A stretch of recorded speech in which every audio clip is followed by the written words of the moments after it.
slepuje očko do očka.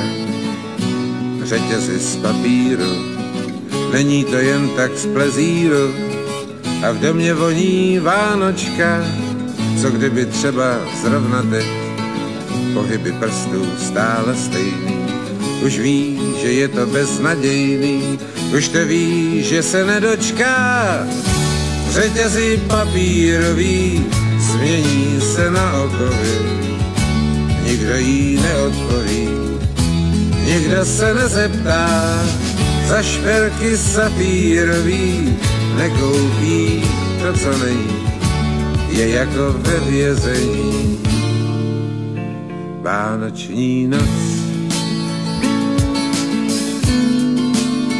vánoční noc.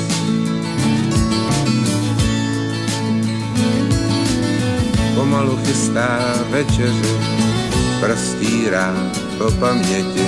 Venku jsou slyšet hlasy dětí a někdo zvoní u dveří.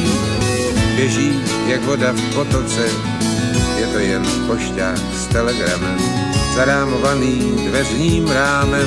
Přeje veselé Vánoce.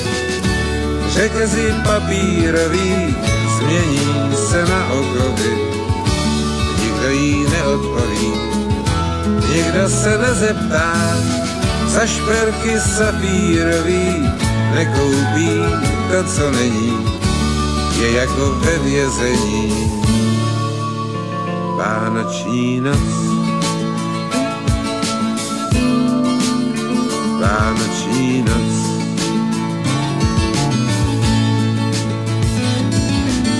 Nemusí ani slova číst, je jí to dávno všechno jasné. Tak zavře dveře, světlo zhasne, ke stolu nese bílý list, nůžkama proužek po proužku, odstřihuje z něj mechanicky a na řetězech, jako vždycky, přibývá kroužek ke kroužku. Řetězy papírový změní se na okovy, nikdo jí neodpoví, nikdo se nezeptá. Za šperky safírový nekoupí to, co není, je jako ve vězení. Vánoční noc,